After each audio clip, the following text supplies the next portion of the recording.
Amazingly, Muslim preachers in the West insist that Islam promotes equality and women's rights. Some even declare that Muhammad was a feminist, perhaps the greatest feminist who ever lived. Why do these preachers spout such shameless nonsense? They preach it because they know that there's a general atmosphere of ignorance about Islam and that they can say whatever they want since there's no one to correct them. I suggest that the first step on the path to reducing the gender gap in Muslim countries is an informed population of free people who will not fall for false claims about Islam and who can therefore draw attention to the real source of the problem. With this in mind, I present 3 Quran verses every woman should know.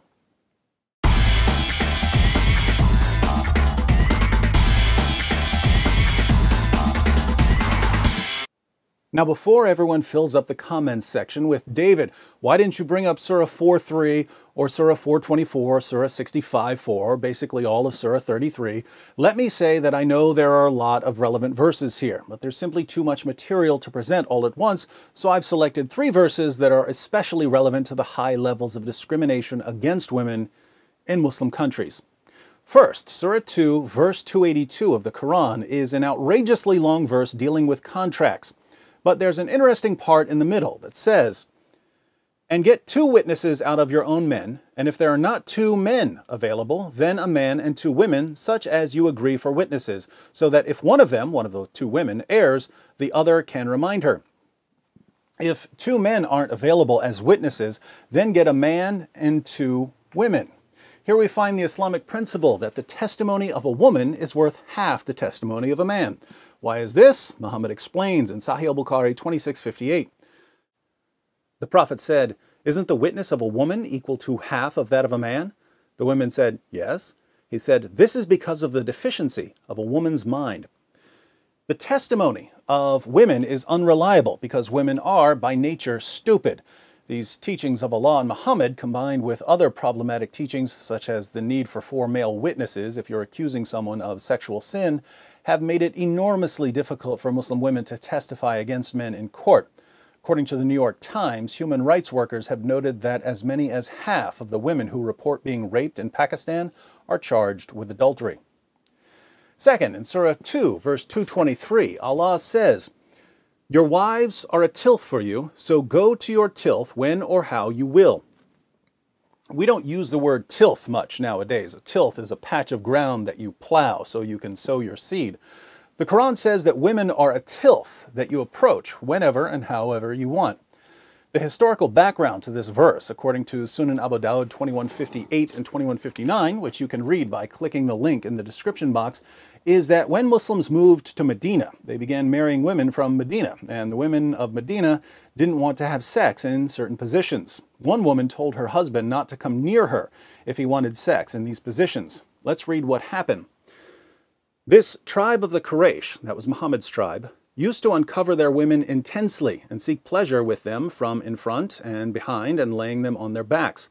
When the Muhajirun, the Muslim immigrants, came to Medina, a man married a woman of the Ansar. He began to do the same kind of action with her, but she disliked it and said to him, "We were approached on one side, i.e. lying on our backs.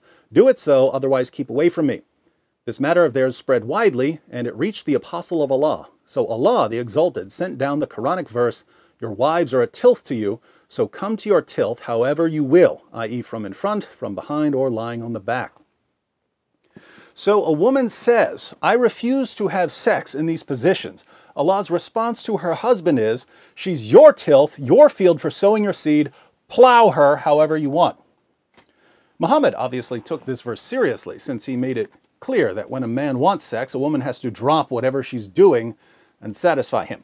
In Sunan Ibn Majah 1853, Muhammad declares, "No woman can fulfill her duty towards Allah until she fulfills her duty towards her husband.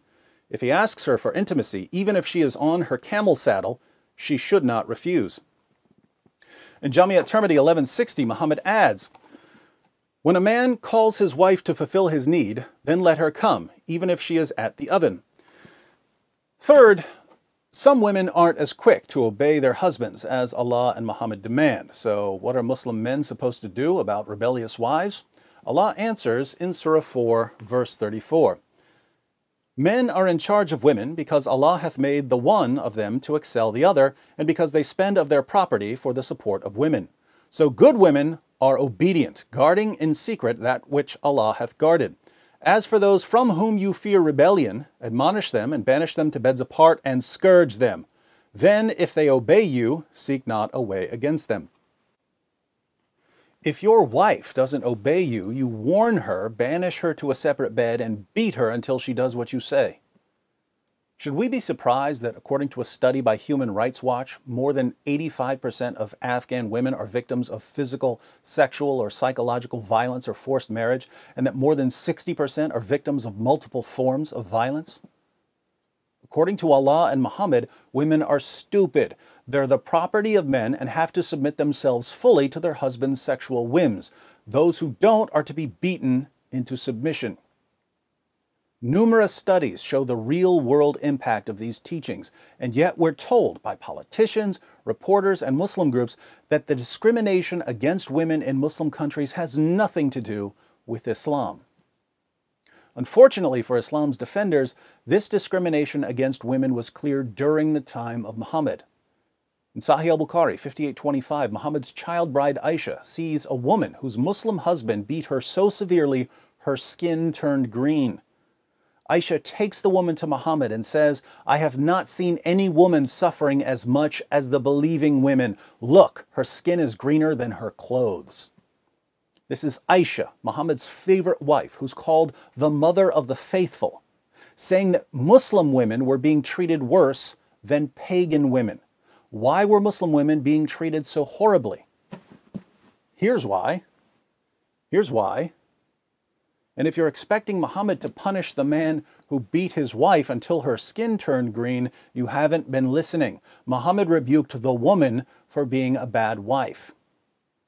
So Muslim women were viciously oppressed in the earliest Muslim community, and here we are 14 centuries later, and the situation hasn't changed. Why hasn't it changed? Because many Muslim communities today take that first Muslim community as their model.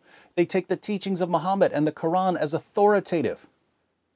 If we want to see lasting change in our lifetimes, we have to challenge the pattern laid down by Muhammad and the Quran. So learn these 3 verses, share them with your friends.